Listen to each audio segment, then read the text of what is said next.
सगळ्यांना जय भारत। संबंध भारताची परिस्थिती आपण पाहतो आहोत। कोणतंही आंदोलन असो, काही असो, भारत सरकार म्हणजे अर्थात हे जे काही ब्राह्मणी भांडवली सरकार आहे, शहा मोदीचं सरकार हे कधीच कोणत्याच आंदोलनाला येत नाही। आंदोलन स्वतःहून हे काही थांबवत नाही आणि एखाद्या परिस्थितीची हे काही जातीनं पाहणी करत नाही। दिल्ली शेतकरी एकमेव आंदोलन असं होतं ज्या आंदोलनात त्यांना पहिल्यांदा माघार घ्यावी लागली आणि 3 संसदेत पारित झालेले कृषी कायदे मागे घ्यावे लागले। दिल्ली आंदोलनाच्या नंतर भारत सरकारच्या ज्या काही यंत्रणा आहेत त्या कामाला लागल्या आणि अशा प्रकारचे आंदोलनच कुठं उभी राहू नयेत म्हणून जागोजागी वेळोवेळी चिरडून टाकायचा प्रयत्न झाला। आता जे देशभरामध्ये शिक्षण क्षेत्राचे घोटाळे वर आले, परीक्षेमध्ये तुम्ही बघितले पेपरच्या पेपर फुटले गेले आणि हे पेपर काही केंद्रावर फुटले नाही, ज्यांनी पेपर लिहिले सेट केले त्याच लोकांनी पेपर फोडले। इतकं विकृत कारस्थान देशामध्ये झालं। अशा वेळेला खरं तर ज्या लोकांनी हे सगळे पेपर सेट करणाऱ्यांनी पेपर फोडले होते त्यांच्यावर कठोर कारवाई व्हायला पाहिजे होती। शिक्षण मंत्र्याने नैतिक जबाबदारी घ्यायला पाहिजे होती। शिक्षण मंत्र्यांनी राजीनामा द्यायला पाहिजे होता।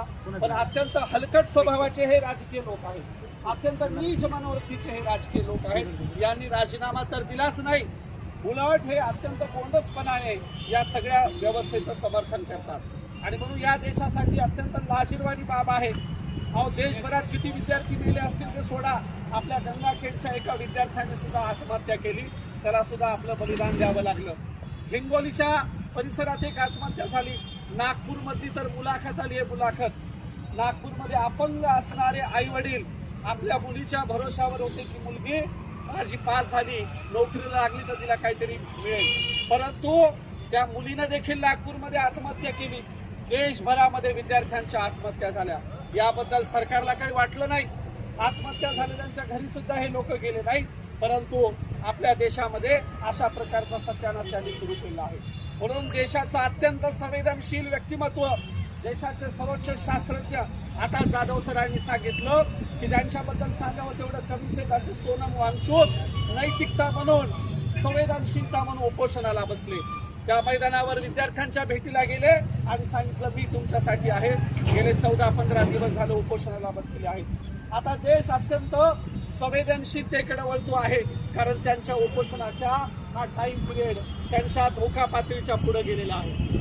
सुप्रीम कोर्ट सुद्धा म्हणतं की त्यांच्या डॉक्टरनी इलाज करावा किंवा त्यांच्यासाठी जे काही करता येईल ते करावं, कारण सोनम वांगचूक यांचं गेल्या उपोषणाच्या दरम्यानमध्ये 8 किलोपेक्षा जास्त वजन कमी झालेलं आहे। तरीही सरकारचा कोणी माणूस येत नाही। जागतिक दर्जाचे लोक भेटून गेले, प्रकाश राज येऊन गेले, बाळासाहेब आंबेडकर येऊन गेले, अनेक लोक शास्त्रज्ञ, अनेक लोक येऊन जात आहेत, परंतु भारत सरकारच्या वतीनं, शहा मोदी सरकारच्या वतीनं कुणीही भेटायला आलं नाही, उपोषण सोडवलं नाही आणि निर्लज्ज शिक्षण मंत्र्याने अजूनही राजीनामा दिलेला नाही। त्यामुळे आपण हे जे धरणे आंदोलन करतो आहोत याच्याही पलीकडची आपल्याला आंदोलनं करावी लागतील, याच्याही पलीकडे आपल्याला लागेल आणि याच्याही पलीकडचा देश पातळीवर मोठा आपल्याला दबाव गट उभा करावा लागेल। म्हणून परभणीतले हे जे काही जागरूक लोक आहेत, परभणीतले हे काही संवेदनशील सगळ्या चळवळीचे प्रमुख पुढारी आहेत, तुम्ही लोक आलात त्याबद्दल तुमचं अभिनंदन व्यक्त करतो।